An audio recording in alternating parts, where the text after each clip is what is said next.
makes put a smile on my face, so that's a really good start to something. Thank you so much, guys, for coming. So tonight we're going to do a little bit something different. We're going to do an actual like writing exercise, so it'll be a little bit different than the other workshops. So if you have a pen and paper or need one, I think we have some pads. There's some extra ones too. So that's what we're going to work on. We're going to work on kind of setting the map of your year and your business and what that looks like, and kind of something that I've done over the last week is kind of like work on like what that looks like and what it looks like in my brain and putting it on paper. So to start, I like to always have like a word of the year. So words I've had before are like time, get your time back, or follow up. You know, that was like a year for me. I was just like follow up. This year for me is leverage. This is my leveraging year. I need to learn how to manage my business so that I can continue to expand and manage things that are, giving me mental stress, whether it's like emails or returning calls or whatever. I need some assistance in that. So I'm learning how can I leverage in the best way? Is it with showing assistance? Is it with, where in my business can I leverage? So my word of the year is leverage. And then what I always like to do is, what are my goals in transactions, right? So how many transactions am I do I want to do this year? And that number may look like 5. It may look like 2 more than last year. It may look like 10. It may look like sometimes my number's really high. Like my number's, 25 transactions more than I did this last year, so my number's like 80 transactions. That's what I want to do this year. And I'll also have a financial goal. So what does my financial goal look like? How much do I want to net this year? What was it last year and where do I want to be? Not because it's about finance, but I also think it's about growth. And I think that when we grow, we have options to be able to invest those things back into the business. So for me to justify that leverage, like I want to also be able to look at in scale, is that leverage producing more net, more income, more production, more management, more peace, whatever it may look like. So breaking that down, I had to kind of think about, all right, so where do I fall short in obtaining these goals, and what do I do on a regular basis to do it? So I think to start, if you guys can think of a word, you don't have to write it down this second, but if you have a word about what resonates with you this year, like what, and it could be anything, it could be on a personal level that relates to business. Like when I had the one in time, it was because, I felt really spread thin. I was going through some emotional things and I just needed some time. I needed some time and I needed to be kind to myself. So that's what my word was. And that's what it meant to me. It meant time in my business, but also meant time for me as a human being, a mother, and a person other than a real estate agent, So if you want to write down a word or think of it as we go along, and if you do have a number of goals of transactions, I would write that down. And then whatever you think your financial number is, again, you don't have to write it down at this moment, but this is kind of what we're going to do this time, Your pen may or may not work. Yeah. Your goal may be new pens. I don't know. No, I'm just kidding. I just bought some really nice pens. These are really nice. These Sharpie gels, I love them. I just like, good pen, what I mean? Try these. We're pen people. Just try it. You might not like it. It's too like, it's a little too like. Oh, dear. Do you like it? I love nice pens. The fluff. Good. I bought 12 of them. Nice. Good. You go have and say, oh, this write's nice. You know what that means? What? This is what I learned from my mother. Whenever you go, this write's nice, that means that they're going to steal it. Like, you can have it because I bought 12. You got 12 of these? You got it. That's yours. Glowing? It doesn't like. Is it glow? Sparkle. No. Can you guys sit down, please? It's so funny because like Carl and I have this thing because when we went on the Disney, I went on Disney cruises after him with the kids, but they give you a pen in a Disney Cruise Line, and I loved it. And then I had him. I'm like, you got to steal me the Disney Cruise Line pen. So it's just kind of funny that I'm like, wow, But you didn't like that pen, so it's funny now you've met a pen that you like, which is good. So that's kind of where, where you look at like, okay, these are my headlines in my business this year. What's my word, and what does it reflect in transactions and in financial return? And then let's break it down. So evaluate in your business mainly, but I do think it's good to evaluate habits and rituals, because the habits and rituals in your life will become your results, right? So whatever you're doing on a regular basis, we need to put down 3 of those habits, whether it's like, and they can be very simple, whether it's like, you can do it kind of in 2 different ways. Like I do think 1 or 2 of those things should be business related, because obviously that's what the goal is. But I do think it's important to just identify, like to get your brain moving, identify some daily habits. Like I get up every day and I press the coffee button, right? That's something I do no matter what, right?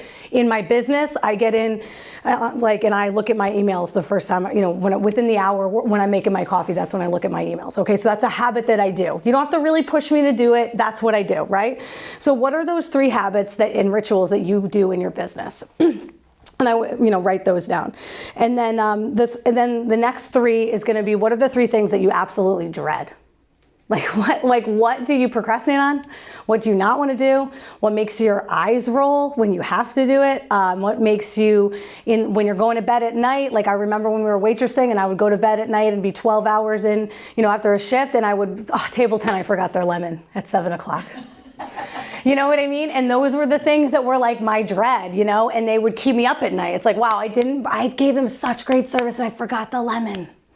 And then when you look at this business, it's like, I forgot to send that email. I forgot to respond to that text. I forgot to follow up with that agent. I forgot to write that contract. I forgot to adjust the contract date.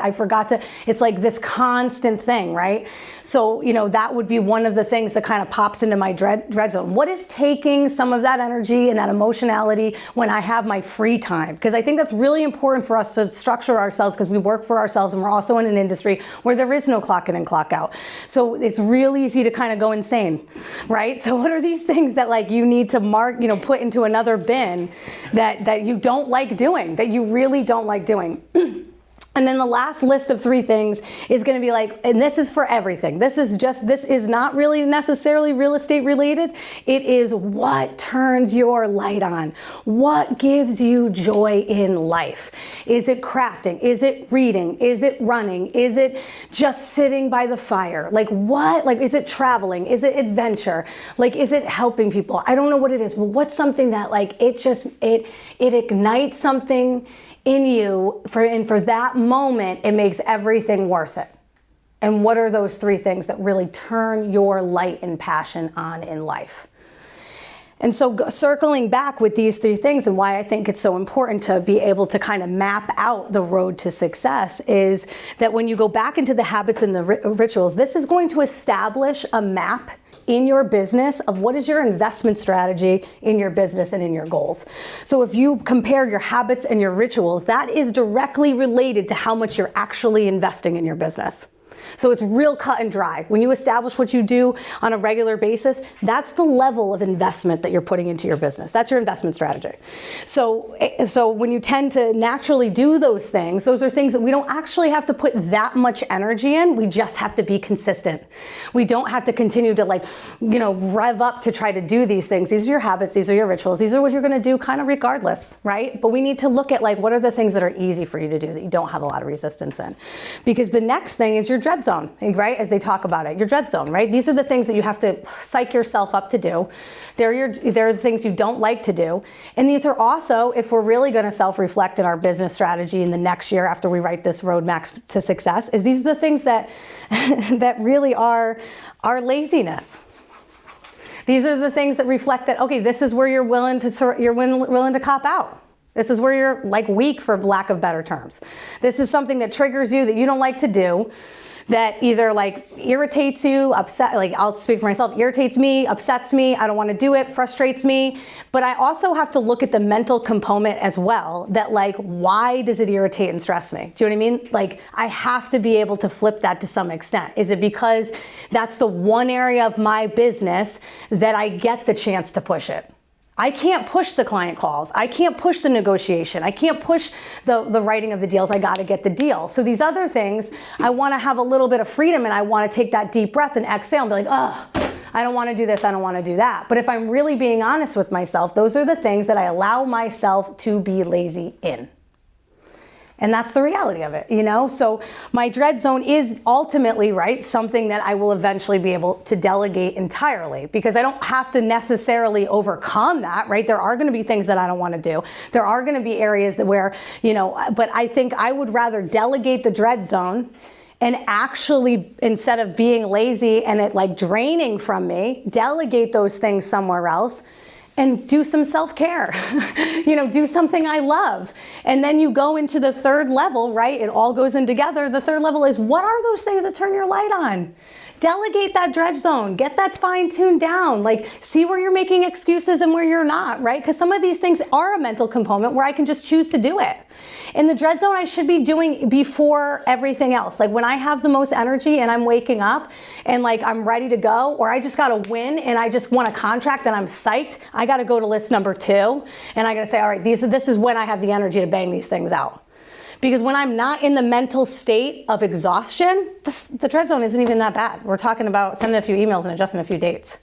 But I like to develop it into something bigger because I want an excuse, you know, and I want to just like, whatever, I don't want to do that, you know? I want to have some control.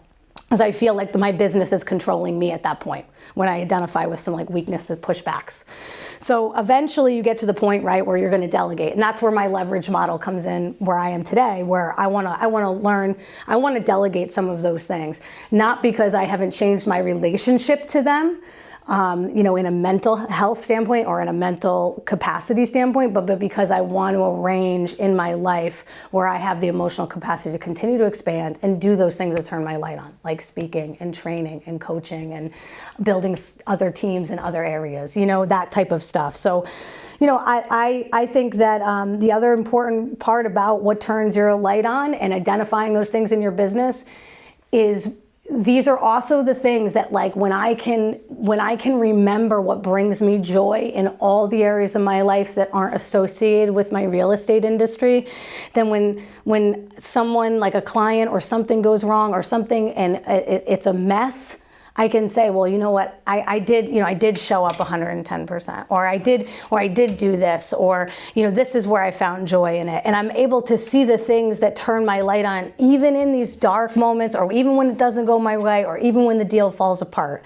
You know, I'm able to see the kind of the beauty and the reflection in the mirror of it. And that gives me some stamina when things do go wrong. You know, that gives me some like understanding and some compassion, because at the end of the day, you know, the things that turn our light on, we wouldn't be in this business if there wasn't a purpose for us in it with our clients and what we're doing. And there wouldn't be like, we identify with serving people to, you know, to a lot of it, right? So there's something in there with serving with people and serving with ourselves that gives us joy.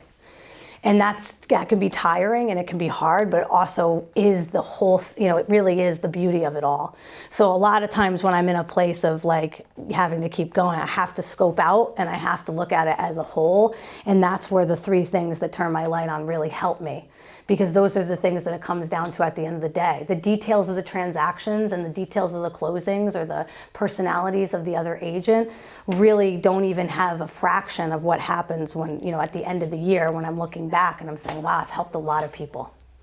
That's really the only thing that matters, you know, and I got that in the 3 things that turn my light on. Because what is my why and purpose in this business? I want to help people take an idea, turn it into a dream, into a reality, and help them transition into some goal that they need help with, and I want to help advocate to do that for them.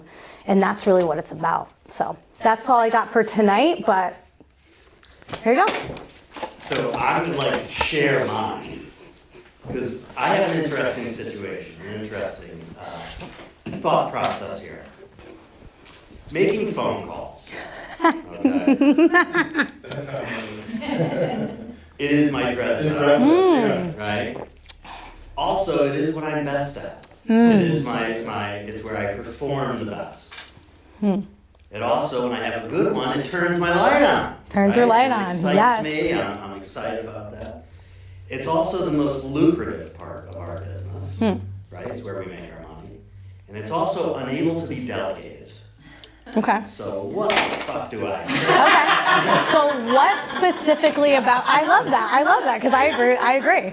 What specifically do you dread about it? What is Just it? Is it starting? I just Ooh, okay. the list, right? If I get going, I'll get going.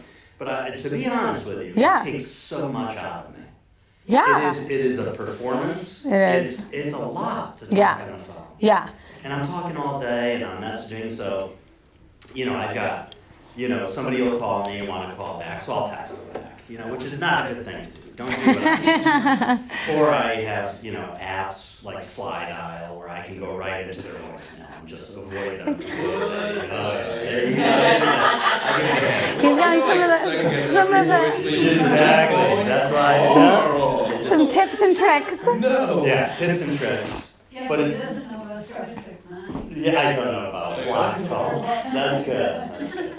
No, the slide dial is good because it gets you right in there and it still shows that you called. It's like, I called, you just missed my call. It's a miscall. Jerk. Must have been that one ring. Yeah, just the one ring. Yeah. Exactly. Yeah. But yeah, I feel that it is, analysis to paralysis where it's like, oh, I'm gonna have to. But here's the thing: is normally it doesn't take that much time. I mean, phone calls for me is a tremendous amount of setup. Because I plan out what I want to happen in the call. Right. Then what I, how I want it to. I envision how I want it to go. And what I'm going to, some of the kind of the key points during that call that is going to get me there. Right. So there's a lot of forethought that goes into it. Then the call happens itself, and I'm energized, and I want the outcome that I want. Right. And hopefully I can get there. Yeah. And then I get off the phone. I'm like, oh, that was a lot of work. Yeah. Even though it's not a lot of physical work, it's a lot of mental work. And then I got 5 more to do. Yeah. And so I feel that it's the getting going is the hard part. I used to, and I think, so this is what leads into habits, because I used to walk in the morning, and I would make my calls while I walk, and I pace while I walk anyways. Right. So I feel like I have to batch the calls Yeah. into a morning walk. I like that. Yeah. Well, I think that's where the third part of it kind of comes, where it's like, what does kind of make you, like, what gets you into that flow state that's not necessarily real estate related? Because let me just ask you one question. When you are in a flow state, when you're on, you've won 3 bids or you got whatever, when that you're, does a call, like, and if you were to make calls in that state, is there as much preparation? Is there as much thought? Or are you just in the flow state and you're knocking it out? Well, I think that's a good point, because in the morning I'm motivated. Right. Or I have more energy. Yep. Lunchtime comes, or like this is basically bedtime for me. Right, I know it is. I know. Yeah. I got nothing left Yeah. from the day. So, Right. So I do think that I do have to, put it into the morning. Yeah. And that's because it can't be something I can delegate. No, absolutely. That's the hard part of the whole thing, is that when somebody calls me or they want to talk to me. And yes, I can, give out leads and stuff Right. like that, but it's like past clients and things. But I think it gets to that point, but I think you're right, because there's always going to be responsibilities and things in our business we're in a personality-based business, basically. This is who we are, so I totally agree. Especially compared to other businesses and sales, this is a business that we have to be a big part of. But I think in that particular situation, it is, like you said, more about getting your mental condition in a space where this is not a drudge zone. Yeah. Because here's what I typically will do is Yeah. I'll go into the office, I'll answer all my emails, Yeah. I'll do a bunch of bookkeeping, I'll do all the busy work. Yeah. And then I'm like, it was real productive. Yeah. And I look at the list of calls and I'm like, Yeah. Yeah. why should I do that? Because I did so much today already. Right. It's fake productivity of busy work Right. that I have to overcome. And this has been helpful, just talking this out. Of course. Let me ask you this, what Yeah. do you dread? Well, I definitely dread transaction management for sure. I think What do you mean by that? Once like- you go under contract, you just want to be done. it's not that I want to be, I'm just getting less and less space for that in my life because I'm on the road 8 or 10 hours a day. So I don't have the actual physical ability. Yeah, I can only do it at 10 or 11 or midnight. So it becomes this thing where I never get to. Like this week, I've looked at my emails practically twice, other than like looking at them at a parking spot. You know, I didn't go through my emails. So that kind of becomes my judgment. But I get in the same way with you, where I'm emotionally so drained that even if I like to do calls, you're just so spent. Like you just can't even you can't do it. And then sometimes, right, if that's at the end of the day, unless it's absolutely necessary, like an emergency, which are very few calls, right, that are actually emergency, I definitely push it to the next day, which you taught me. You know what I mean? Like, hey, give it a day. Like, let it breathe, because I'm not in the mental space. I used to, a couple of years ago, get on the phone anyway, right, because I didn't want to list when I got home. Now I respect my mental condition enough to be like, you know what, we're going to start a new day. And what I've been doing lately that I've always known I've needed to connect to, but haven't, is just even that 20-minute running. I've noticed that even just running around the lake, like not even, it gives me a clarity where it almost takes some of that out, where like just, and doing what like you're talking about with the walking, it's almost like this, you feel good because you're doing something for yourself.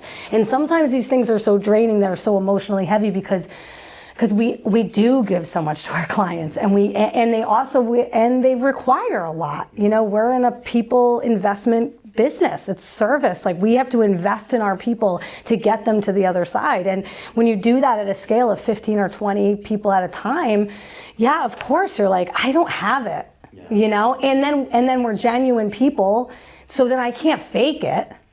That feels worse. So then, like, doing it with a combination of something, even knowing that you have a massage or something, or golf at the end, whatever it may be, like setting yourself up, like sandwiching it, right? Maybe that's the goal. Like, you know, like doing something for yourself in the morning, and then doing your calls, and then knowing you can, you know, go to a massage or do whatever, sandwich it for a little while. I don't know, but.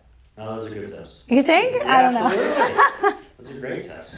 Anybody else struggle with dreads? I like talking about dreads. I know. My goals. You told me about it. You told me about the dread zone, and I've used it because it's so important. But my word is growth. It is good. Yeah. 100 deals. So yes. 100 deals. I always want 100 deals. Yes. We'll see. It was only 30 something last year. And I'd like 100 more agents. Yes. Starting with you, Jessica. So here you go. Starting from right now. That's it. Hey, 99 more. But she's setting them for those 99. I mean, you being here is setting the pay for that, for sure. But that is, and then from a habitual standpoint, I've got to do better with past clients, and I need to bring in new business. I need to do better professional.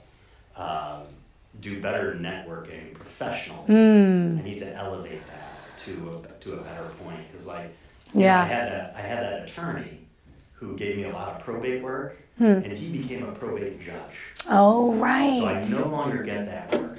Right. That was like 10 deals a year. Yeah. That was a huge loss last year. You know, so I need to replicate him somehow, and I'm going to find it this year. I need a couple of them. Yeah. He wouldn't refer you to next in line? Well, so there are some other attorneys who I've used. Tragically, the attorney who he worked with died. Oh, wow, really? So it's even that. Yost, who was a really great guy my age. Wow. Yeah, like crazy. So he's not in. Hate to say that. He's not coming back. So. He's not coming back. No. Did you get his business? Yeah, I did until he died. Well, I mean, his house. Did you get his house? Oh, his house. No, so his mother moved out here. So he was from Michigan. His mother moved out here and bought a condo to be near the kids, and they all moved back to Michigan. But I did get the business. Wow. Yeah. So I need to focus on some influencers like him, because they can be found. There's a couple of other attorneys. Nobody really did the amount of business that he did. Wow.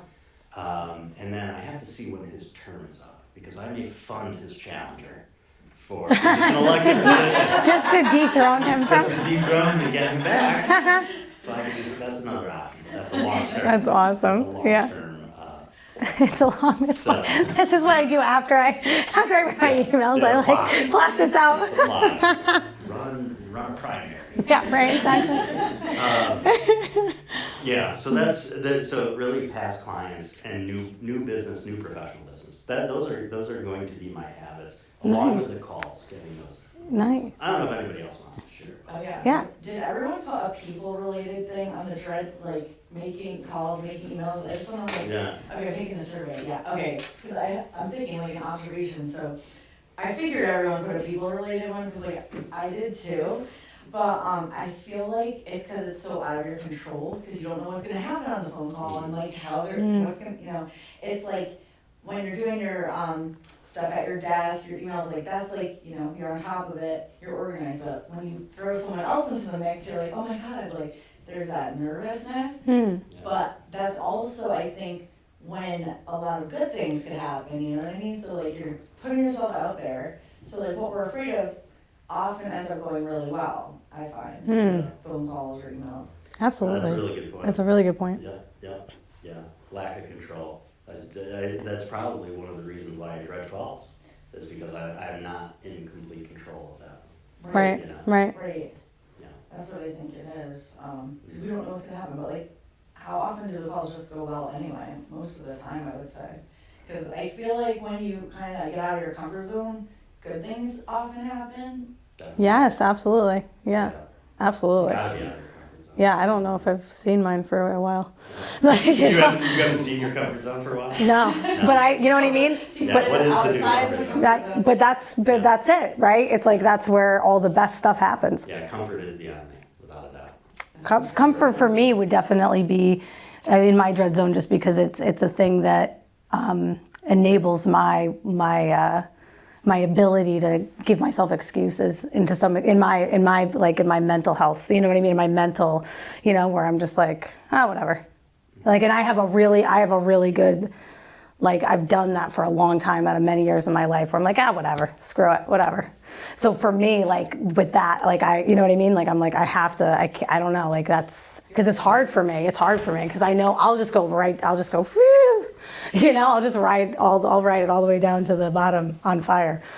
The only way to maybe avoid falling back into that is by pushing yourself to the opposite. Yes, And like not allowing procrastination. exactly. Doing all the worst stuff on your to-do list first. Yes, exactly. And then it ends up going good, and then you're in a better mood anyway. Yes, exactly. That's awesome. Yeah, Gotta eat that frog. eat That's it. That's the what's it called? The book. Yeah. Do the dreaded things first. Love It's a it. good, yeah, it's a good book. Yeah, eat that frog. It's like That's what it's called. That's so funny. Yeah. So good. It's- I love it's that. in our library. What? Yeah, you can read it. Yeah. Because that's it. Walking in the morning doing my calls. Let's eat my frog. Yeah. What's an acceptable time to call people? In the morning? Not before 9. That's not the answer I wanted. I know, it's a good point. It's hard. Unless you know that it's okay to call them. Unless you Usually know. like 8:30. 8:30? Yeah. We're getting closer. Or not? That's the question. Oh, Good point. that's smart. That's good. How many of these calls are you slide dialing? It's really the question. Yeah. Like, you could do all your calls at like Exactly. 7 a.m. if you want. Oh, it's so Like funny. between 8 and 9 is when I could do a lot, but Right. probably 9 is business acceptable. Unless you know Unless you know. it's yeah. acceptable. Yeah, because like the Yeah. clients who call you prior to 9, that's acceptable. Well, it depends, right, are they getting ready for work, are they like Yeah. trying to get out the Yeah. door? You don't wanna be calling them when they're like trying to get their stuff out They're the door and starting get to up usually work. by 6:30. If you know they're gonna be in the car, traveling, Yeah. I don't know. I just always ask if they have a couple minutes. Like, if don't You pick. text first? No. Text to say you have a couple. You call and say, do you have? I said, yeah. If they pick up, I ask, hey, do you have a few minutes? No, I really don't. I got to get the kids in the car. Okay, well, call me when you're ready. But like, if you picked up, then you're. I don't know. Texting at like 7:30, I know it's early. Yeah. I know it's You call early. and you get a chance. Yeah. And what if they say yes? Then I gotta make the call. Right. Exactly. Oh my gosh, you're so funny. It's a bad It sounds painful, but it's necessary. I know. Right. I know. Yeah, that's true. That's true. That's so funny. Well, this has True. been helpful. Carl, how many calls do you have per day to do? How many calls do I make? On your list? On my list, it's at least, 10 to 15. That many? Yeah, That's a lot. between agents, Right. clients, yeah. You mean Easily. agents like answering like our calls? No, like Or new agents. new That's not agents? even counting you guys, or We don't count. or management stuff. Right. So My call volume is insane. Okay, It well, sucks. you're way over us. Yeah. But I had this guy teaching this class that every morning he put 2 quarters in his right-hand pocket. Yeah. And they had to be in the left-hand pocket by the end of the day. And Okay. that was his 2 calls, so, maybe. Oh, yeah, to make 2 calls. Yeah. I gotta put a sack full of Yeah. nickels. That would be so. You'd be hearing me walking around. He just would be dragging like a giant. You'd be walking heavy, That's right? that's good now. I could, because I am big on like gamifying things and stuff, so it's Right, not a right, bad right. idea to figure out some sort of, reward. I sent a letter today that was not on Gamify for a point. Oh, you did? I did. Good job. So I'm giving myself. What was the letter, to like an expired or for sale by owner? No, it's or not a past client. Past client? You get 5 points.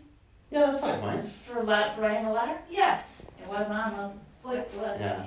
But you can make your own. But I did. But you can make your own I list. did. Yeah, that's good. That's good. What does that bring your point total to? That's awesome. That's great.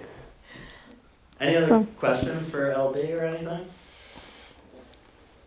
No. Well, thank you so much for coming, guys. Yeah, thank you. I really appreciate I it. have something to add. I Yeah. was talking to an agent yesterday, that just switched his company. Why he didn't come to Carl, I don't know. Shame. But Shame. he focuses on doing 25 a year. That's his goal. You know. 2 a month and 1 extra. Yeah. Yeah. I mean, It's a good goal. if it's 200,000 or if it's 700,000, that's a huge difference, but he focuses on 25 transactions a year. Yeah. And he hires out most of his showings. Oh, wow. So he leverages his showings to another agent as just a showing assistant? Yeah. He's got showing assistants all over Wow. the state. And I was like, and he pays like $40-50. Yeah. But he's like, he like spreadsheeted it all and figured out like where he could leverage himself and save himself. And he's like, if it's $40 or $50 a showing, I'm not leaving my son's football game. Right. Yeah. Right. And I've told the agents, you don't say a word, you don't Yeah. answer any questions, you give your opinion, you're off my shows Uh-huh. assistants list. Yeah. And I was like, all right, that's a different way of I'd be approaching it. I'd be interested in knowing how he does that with his clients, right? But Like, he's like, I can take a call yeah, while they're at the showing. yeah, You know, I'm yeah. at my son's football game, it's not taking me away from my kids and my Right. family, but I can still answer a lot of their questions Yeah. remotely. Yeah, But the question is, how do the clients feel when they never see him right. Yeah, Right. during the most yeah. important part, showing houses, and then you show up to write an offer, you've never seen the Or house. it's like a different person every time, or, But you gotta at he's- least. he sets them up ahead He of sets time. them up, yeah. I thought it He's, was really interesting. it's definitely interesting. Yeah. It's a good way to They do could it. show like 20 houses though, it's like, especially nowadays. Yeah, That's true. all over the state. But buyers in this market, it's all a sense of urgency. Right, it's He's gotta like, go I'm tomorrow. not missing my kid's ballet class to go and show a house that they're probably gonna hate. Right, And I can cares pay about his somebody life, you know? $40-50 Yeah. for a 15-minute showing, they just call and say, no, that was a dud. Okay, well, on to the next one. well, I'll do his showings around here, cause I could use $50. I admire how much that guy cares about his life. You know? Yeah, that guy's smart. Wow, I just My daughter will be Work fine at her yourself soccer smart. game. Right. I got $50 to make. Just get a cardboard cutout of yourself. Yeah, put it in his exactly. hands. That's so funny. Oh, that's interesting. What brokerage did he go to? Just, do you know? Or, No. Okay, just curious. And if it had to be agents from, if he used agents from the same brokerage, or if he didn't even care. So I thought Yeah. that You should have a buyer broker. You know, it adds a whole host of issues, what he's doing. I asked those questions. Yeah. And he said, whoever told you that it has to be from your brokerage? Right, And I was like, I don't know, I guess I just heard that somewhere. right. Well, I mean, by law, you should have a buyer broker But he agreement. has a buyer broker. Right, But then it's with Keller Williams Carl Giles. Yeah. Not with. But then I guess the question would be if something happened on the show. I don't know. You know what I'm saying? Like, could one of those agents like be like, no, I'm the procuring cause now. I should. Oh, no, he's got it all set up with Yeah. these agents. He must He's have an like, agreement with the agent. You don't Yeah. answer questions about the Yeah. house. If the client asks you a question, they're like, oh, that's a good question for your agent. Yeah, yeah, You know, No, I'm that's literally interesting. here as a door opener, is Yeah. what he calls them. yeah. Interesting. And if they overstep the line, like, oh, I think this, I think Yeah. that, they're off his list. Wow, that's cool. More power to him. I don't know if it's legal. I don't think it is, Oops. but yeah, He's doing on it. the Facebook site. He's Are doing you on the Facebook, you're on that Facebook site, like Connecticut Real Estate Professionals. Yeah. And then there's some people like, can somebody show this property, and people right away, like, it has to be the same broker. Right, Yeah. yeah.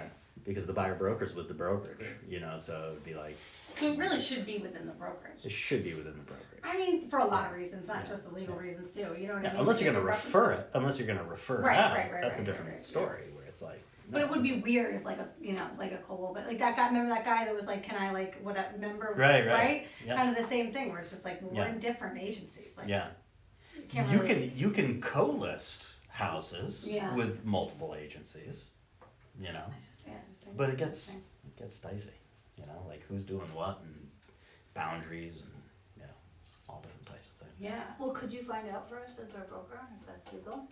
Yeah, I can tell you, it's not. I'm 90%, 99% certain that Yeah. you need to be, you know, within the brokerage. I'll call Jim. Yeah, I called you. That's What so blank? funny. I can tell you his answer. All right, cool. Awesome, guys. Thank you. so Nice job, much. Albany. Thank you. I appreciate you coming. It means a lot to me.